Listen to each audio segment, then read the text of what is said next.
22ನೇ ತಾರೀಕು ರಾತ್ರಿ FIR ಮಾಡಿ 24ನೇ ತಾರೀಕು ಪ್ರೆಸ್ ಮುಂದೆ ಬಂದು ನನಗೆ ತೇಜೋವಧೆ ಮಾಡಬೇಕು, ನನಗೆ ನಿರ್ನಾಮ ಮಾಡಬೇಕು ಅಂತಲೇ ಹೇಳಿ ಮಾಡಿದ್ರು.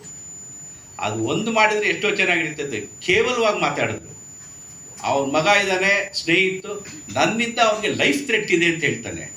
ಹೆಂಗೆ ಸರ್ ಲೈಫ್ ಥ್ರೆಟ್ ಇರುತ್ತೆ? ಹಿಂದೆ ಒಂದು ಕಾರು ಮುಂದೆ ಒಂದು ಕಾರ್ ಹಾಕೊಂಡು ಹೋಗೋರಿಗೆ ಲೈಫ್ ಥ್ರೆಟ್ ಇದೆ ಅಂತ ಹೇಳಿ ಅದನ್ನು ಪೊಲೀಸವ್ರು ಕೇಳಿದ್ರೆ ಏನೂ ದಾಖಲೆ ಕೊಡ್ತಾ ಇಲ್ಲ. ಇರಲಿ ಸರ್, ನಡೆದೋಯ್ತು, ಇಷ್ಟೇ ನಾವು ಕೇಳ್ತಾ ಇರೋದು. ಇವತ್ತು ನಮಗೆ ಮಕ್ಕಕ್ಕೆ ಮಸಿ ಬಳಿದಿದ್ದಾರೆ. ನಾವು 22 ದಿನ ಬೇಲ್ ತಗೊಳ್ಳೋದಕ್ಕೆ ಅಷ್ಟೆಲ್ಲ ಇಷ್ಟು ಕಷ್ಟಪಟ್ವಿ. ಇವತ್ತು ಹೇಳ್ತಾರೆ ತಲೆ ತಪ್ಪಿಸ್ಕೊಂಡು ಹೋಗಿದ್ರು ಬಂದರು ಅಂತ. ಕಾನೂನಿಗೆ ನಾವು ಬಗ್ಲೇಬೇಕು. ನಮಗೆ ಕಾನೂನಲ್ಲಿ ನಂಬಿಕೆ ಇದೆ, ಪೊಲೀಸವ್ರ ಮೇಲೆ ನಂಬಿಕೆ ಇದೆ. ಇನ್ವೆಸ್ಟಿಗೇಷನ್ ಕರೆಕ್ಟಾಗಿ ಆಯಿತು. ಇವತ್ತು ಅದು ಏನಿದೆ ಅನ್ನೋದು ಸ್ಕ್ವ್ಯಾಶ್ ಆಗಿದೆ, FIR ಸ್ಕ್ವ್ಯಾಶ್ ಆಗಿದೆ. ಅಷ್ಟೇ ಸರ್ ನಾನು ಹೇಳಕ್ಕೆ ಬಂದಿರೋದು. ಜಗದೀಶು ಚಿನ್ನದಂಥವನು, ನಮಗೂ ಅವನಿಗೂ ಯಾವ ಥರನೂ ತಕರಾರಿಲ್ಲ. ಅವನು ಬದುಕಿರೋ ಅಷ್ಟು ದಿನವೂ ನಮ್ಗೆ ದಿನ ಫೋನ್ ಮಾಡೋನು. ನಮ್ಮ ಮಗಳ ಮದುವೆಗೆ, ಅವನ ಮಗಳ ಮದುವೆಗೆ ನಮ್ಮ ಮನೆಗೆ ಬಂದು ಬಟ್ಟೆ ಕೊಟ್ಟು ಕರೆದಿದ್ದಾನೆ. ಅವನ ಬರ್ಡೇಗೆ ಹೋಗಿದ್ದೀವಿ ನಾವು ಅವನು ದಿನಕ್ಕೆ ಏನಿಲ್ಲ ಅಂದರೆ 5 ಅವರ್ ಜೊತೆಗಿರ್ತಾ ಇದ್ವಿ. 2020ಇಂದ ಅವನು ಯಾವ ಕಾರಣಕ್ಕೆ ಬರ್ತಾ ಇರಲಿಲ್ಲ, ಅದು ದೇವ್ರಿಗೆ ಗೊತ್ತು. ಬಟ್ ಅವನು ತುಂಬ ಡಿಪ್ರೆಷನಲ್ಲಿದ್ದ. ಲಾಸ್ಟಲ್ಲಿ ಅವನ ತಂದೆ ಮನೇನ ಹರಾಜಿಗೆ ಬಂತು. ಅವಾಗಲೇ ಯಾರೂ ದುಡ್ಡು ಕಟ್ಟಿಲ್ಲ. ಅವ್ನು ತೀರೋದ್ಮೇಲೆ ಅವ್ರ ಮನೆಯವ್ರು ದುಡ್ಡು ಕಟ್ಟಿದ್ದಾರೆ. ನಾವು ಯಾರ ಮೇಲೂ ಏನೂ ತಪ್ಪು ಹೇಳ್ತಿಲ್ಲ ಸರ್.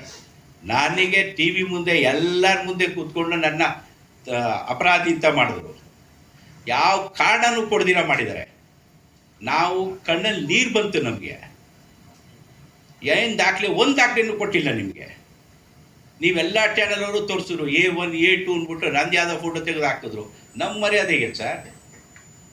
ನಾವೇನೋ ವ್ಯಾಪಾರ ಮಾಡ್ಕೊಂಡಿರೋರು ನಾವು. ನಮ್ಮ ತಂದೆನೂ ಪ್ರೆಸ್ ಕರೆಸ್ಪಾಂಡೆಂಟು. ನಮ್ಗೆ ಎಷ್ಟು ಮರ್ಯಾದೆ ಹೋಯ್ತು ಸರ್? ಎಲ್ಲೋದ್ರೂ ತಲೆ ಎತ್ಕೊಂಡು ತಿರ್ಗಾಕ್ಕಾಗಲ್ಲ. ಇವಾಗ ನನ್ನ ಮಗನ ಮದುವೆ ಮಾಡಬೇಕು, ಎಲ್ಲನ ಹೋದರೆ ನೀನೇನೋ ಮೋಸ ಮಾಡಿದ್ಯಾ, ದುಡ್ಡು ಮಾಡಿದ್ಯಾ ಅಂತಾರೆ. ಎಲ್ಲಿದೆ ಸರ್ ದಾಖಲೆ? ಅಷ್ಟೇ ಸರ್, ನಾನು ಹೇಳೋದು ಇಷ್ಟೇ. ನಾವು ಕ್ಲೀನಾಗಿದ್ದೀವಿ.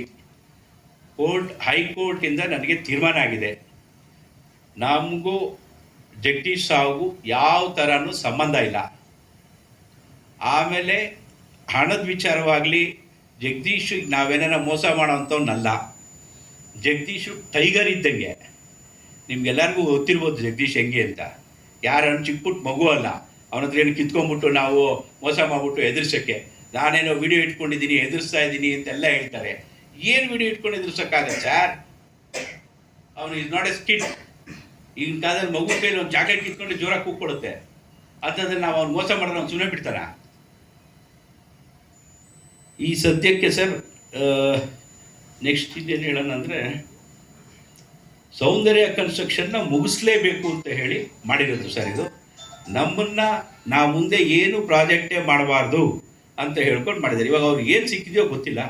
ಒಟ್ಟಿನಲ್ಲಿ 22ನೇ ತಾರೀಕು FIR ಮಾಡಿ 24ನೇ ತಾರೀಕು ನಿಮ್ಮ ಮುಂದೆ ಬಂದಿದ್ದಾರೆ.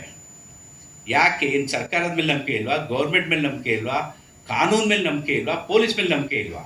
ನನ್ನ ತೇಜೋವಧೆ ಮಾಡಬೇಕು ಅಂತಲೇ ಬಂದಿರೋದು, ಬೇರೆ ಇನ್ಯಾವ ಕಾರಣಕ್ಕೂ ಬಂದಿಲ್ಲ ಸರ್. ಅಷ್ಟೇ ಸರ್. ನೀವೇನು ಕೇಳಬೇಕು ಕೇಳಿ.